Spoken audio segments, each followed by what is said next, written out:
I'm Michael, and this is Tarot by the Tree. In lesson 10, we're going to be looking at how to spread the cards. Spreading the cards is something that we can do at the very least for entertainment and perhaps at the most as insight. The cards, they're to some extent hardwired into our brains, and they're honed over hundreds of years, and people respond and react to these images. We are going to tell someone's fortune, but we're not implying that this is the way things are going to work out in the end. What the cards do is help you look at a situation in a different light, and there is no implied power, there is no idea that your fate is sealed. This is something that is useful. It's entertaining, and very often it can give you a new viewpoint. It's especially helpful if somebody is very angry or very depressed. It calms them down and it gives you inroads into their psyche that you might not have otherwise. I would begin by talking to the person a little bit about what the tarot cards are and a little bit about what they aren't. I think that everyone has to understand that there is no special power to the cards. When we're ready to do a reading, I sit with a person and we'll discuss a little bit about the tree of life, about the two pillars of severity and mercy, which can also be looked at as action and non-action. We'll talk a little bit about these things. There are 4 suits in the cards, and we'll name those and what they represent, and eventually we'll be ready to sit down and do the reading. We'll start with the cards. I always have the cards so that they are properly arranged all in the same direction.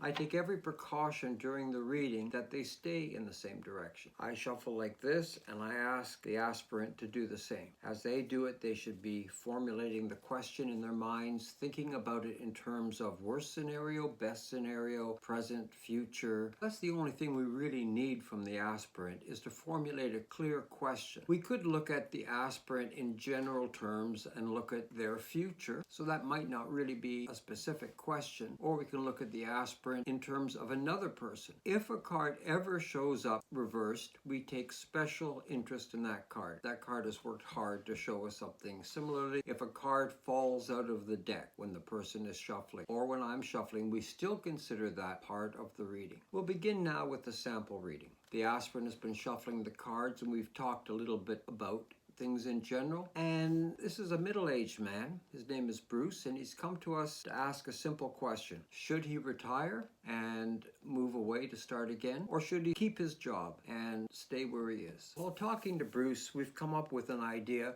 of how we're going to conduct this reading and what the cards mean. After this, what I usually say is, I will tell you what the cards say. I'm not going to do a lot of interpreting, and very often I'll say something like, I'm not sure what this means, but the cards are saying this, and very often the person will be able to interpret it themselves. We're going to start with the traditional 3-card vertical spread, which describes the aspirant. This will symbolize Bruce and what's active in his mind right now. Now we're going to look at the 2 options. This is the future if Bruce retires.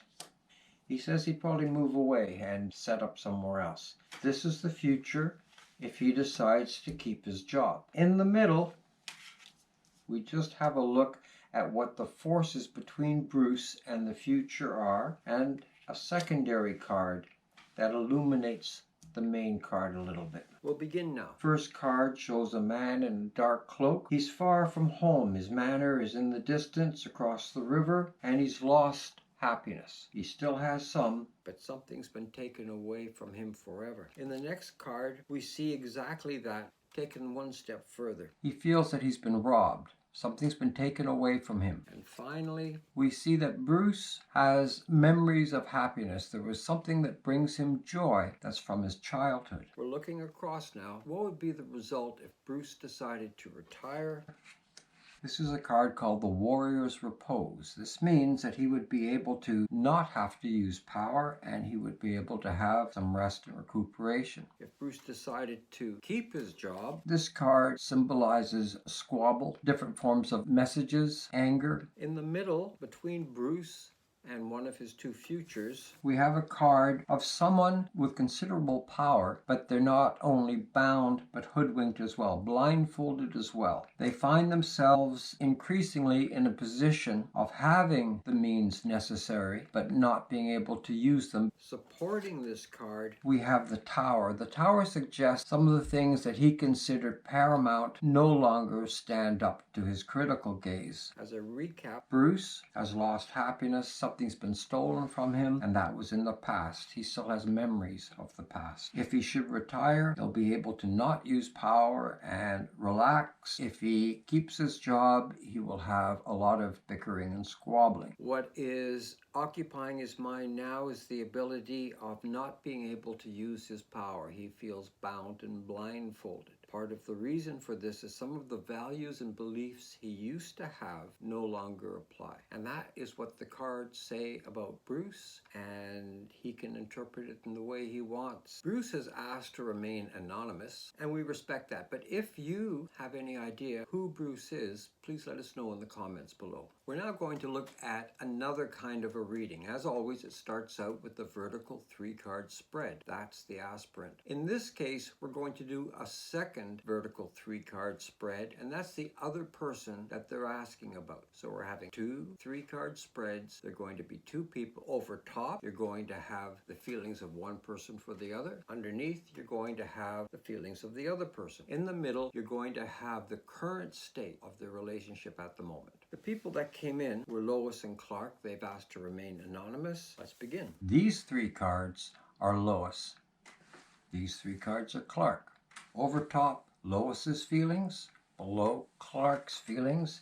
In the middle, an honest view at this situation in its entirety. We'll begin by looking at Lois. Messages and correspondence seem to occupy a lot of her life now. That's one of her primary concerns. The Lovers suggest that romance is something that is occupying a lot of her thought. In fact, it's central to her psyche right now. And at the end, she has a decision to make. She can't see all the outcomes clearly, but she has to make the decision, and she's the only one with the power to do so. We'll take a look at Clark now. The feeling that it is time for him to move. He had his roots in one place. He had his home in one place, but that's going to change. He holds the planet Earth in his hand, and he's looking for another place to live. Next on Clark's mind is strength. Strength is something that is central to Clark's being. He's probably had many chances to prove this in the past. This is not bravado. This is not bragging. This is just the knowledge that he has a core of inner power. Finally, the Justice card, a very special and powerful card. Justice, he who deserves what, may be a big part of Clark's mind, but also Justice asks Clark to take a hard look at what he uses to display power. Is that always for the good, or is it sometimes because of lesser reasons like revenge or anger? Justice is one of the things that asks you to reevaluate, and it is also something that has to do with the balance of all things and people getting what they deserve. Over top, we look at Lois's feelings for Clark.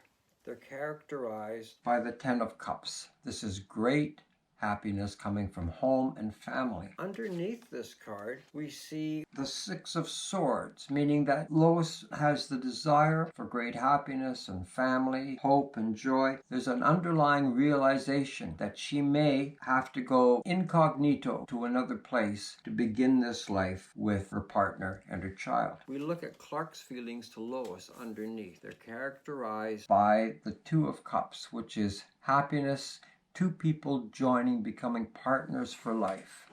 Underneath it, we see the Devil card, which we've discussed before is not an evil card. It is just a card about willing servitude, about happily having a degree of bondage with another person. It may involve things like adoration. As a recap, Lois has a busy life with messages. Love is central to her existence now, and she knows she has a major decision. Clark is looking at a new place in the world for himself, with strength and justice being large parts of his psyche. Over top, Lois's feelings toward Clark, happiness, joy, and family, tempered by the realization that despite her power, she may have to be secretive and move to another place. Clark's feelings for Lois are partnership for life, with the feeling that this could be a form of worship that could temper the love that she feels. Between the two of them now, we have Temperance. Temperance is a very interesting card. It requires taking two very different things,